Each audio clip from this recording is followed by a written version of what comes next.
Shalom, welcome to the Jewish Task Force JTF. My name is Chaim Ben Pesach. Our organization sponsors JewsAgainstObama.com. And our slogan is, you don't have to be Jewish to be against Barack Hussein Obama, and most of our members are not Jewish, in fact, because Barack Hussein Obama is not only a disaster for Israel, he's a disaster for America and for Western civilization. We're going to be talking about the financial crisis, the very deep and serious financial crisis that America and the Western world is in today, and the real reason for it that the lying Bolshevik news media will never tell you. The real reason for the financial crisis is affirmative action. Hundreds of billions of dollars in bad loans that were given out to black and other minority homeowners who could not afford the mortgages, could not afford the loans. Many of them were on welfare. Some of them were drug addicts and criminals. People with no credit history were given loans solely because of their race, solely because they were black or members of other minority groups. They were given loans that they could not repay. And this was encouraged first during the Clinton administration. This started in the Clinton administration when Franklin Raines was the budget director.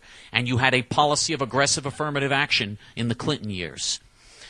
And that continued also Andrew Cuomo, who was the Secretary of Housing and Urban Development, and other Clinton administration officials pushed very hard to get major corporations to do this.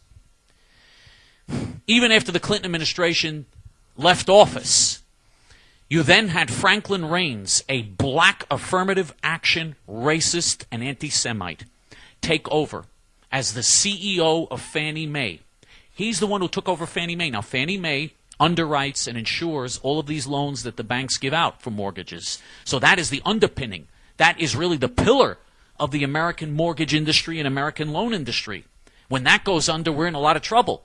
And Fannie Mae was taken over by a black affirmative action individual who was completely unqualified, who had no idea what he was doing, and who cooked the books, committed scandals, lied and cheated, took $100 million in his own pocket, put it in his own pocket, that he ripped the investors of Fannie Mae off of. He became $100 million richer while the whole damn company and the whole damn insurance industry there is now in disarray, and the taxpayers had to bail them out and had to get involved. He lied and cheated and played games with all the figures, and he put other affirmative action people in charge. Now, why do I keep mentioning black affirmative action person put in charge as the CEO? I don't care about the color of Franklin Raines' skin, just as I don't care about the color of Barack Hussein Obama's skin. I couldn't care less about what the color of their skin is. But when they are put in office and in power because they are black, that is racism. And that is the true racism of today. The true racism of today is not anti-black racism. That's baloney. Okay? For 40 years now, we have had racism, and we have had systematic, institutionalized racism against whites.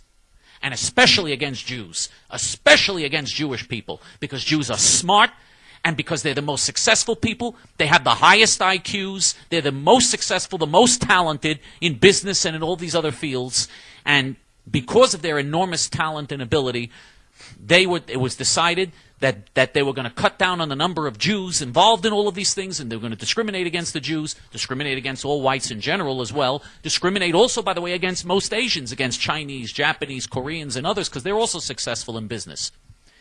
Discriminate against them in favor of blacks and other groups that have not been successful, that have low test scores, low IQs, and do not have experience. And so they put people in charge who were completely unqualified solely because of their race. Now, let's make something very clear here. I am not a racist, and JTF is not a racist organization. We are against racism. In fact, on the contrary, when we speak about black affirmative action favoritism that has been taking place for 40 years now and that is now destroying America's financial institutions and America's entire economy, when we speak about this, and we warned for decades, we Kahanists warned for decades that this was going to destroy America in the end. When we speak about this, we're speaking about a system that is racist, and we want to eliminate this racism. I believe that people should be selected solely on the basis of qualifications. People should not be selected on the basis of race. People should be selected solely on the basis of their experience, their qualifications, and their ability to do the job.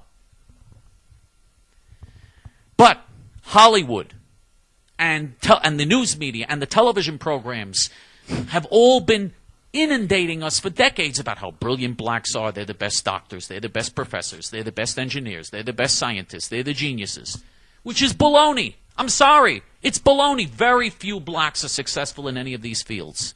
Blacks are not successful as inventors or scientists or doctors or lawyers.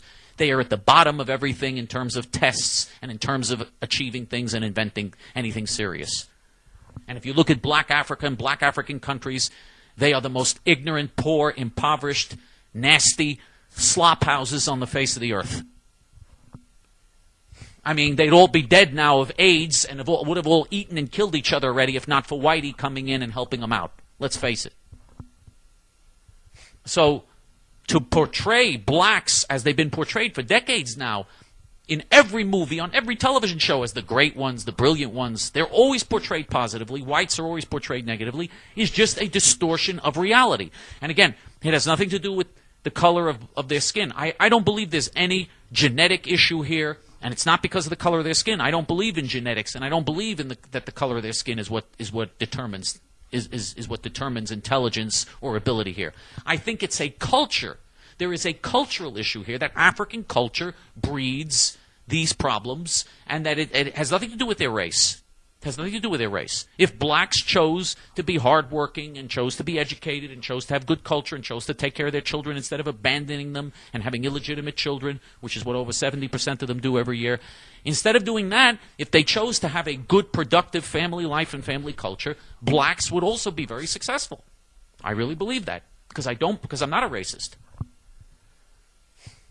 But instead, they have a culture that does the opposite, that expects handouts and that expects everybody to give them something for nothing. And the result of this is that Franklin Raines and Fannie Mae have brought down the entire financial industry. And that because of affirmative action loans that were given out to people who can't repay them, most of these loans were given to so-called minority property owners who weren't property owners. They were welfare recipients or other people who couldn't repay the loans, and they were given the loans solely because of the color of their skin. This is what has caused this catastrophe, and no one is pointing the finger and saying, hey, this is your problem here. That animal bank, Washington Mutual, had a commercial on TV where there was one black banker who represented Washington Mutual and 30 white bankers, and the one black banker was smarter than the 30 white bankers. The 30 white bankers were all stupid and greedy and terrible, and the one black banker was to help the customers, and he was good and he was smart. This is what they have been doing relentlessly for decades, pushing this agenda. And now the chickens have come home to roost. Now the insanity, the suicidal nature of these crazy policies are destroying America's economy. And instead of learning our lesson, we're becoming more and more crazy. Instead of learning a lesson, we're going deeper and deeper into the hole. We had a guy who had no idea what to do and became the CEO of Fannie Mae. He was practically in charge of America's loan industry. One of the most important people in America's economy who was a moron. Just because of his race, he was put in charge. Franklin Raines, who became then Barack Hussein Obama's financial advisor, economic advisor. Now we're about to make, as President of the United States, an affirmative action moron who thinks that America has 57 states. That's what Barack Hussein Obama said. He said he had visited 57 states already. Who mixed up, 2 people were killed in a tornado in Kansas. Barack Hussein Obama said 10,000 were killed. Can you imagine if 10,000 were killed, what a big story that would have been? I mean, this is a guy who has no conception of math, numbers, figures, has no idea what he's talking about. He just reads things from teleprompters and reads lines that are fed to him. He has no ability, no intelligence. When he was a state senator, if you see the answers he gave to questionnaires, he doesn't even know how to spell. He is an affirmative action. And by the way, his Yale, he went to law school and everything else. He was pushed ahead and given these high grades because of his race. He's not more intelligent than the Jewish geniuses that were in his class. What, are you kidding me? You got to be joking. We've got to defeat him. Join with us now before it's too late. We're warning you. You will regret it terribly if he's elected. It isn't too late. Join with us. Together, we can still defeat him. Shalom.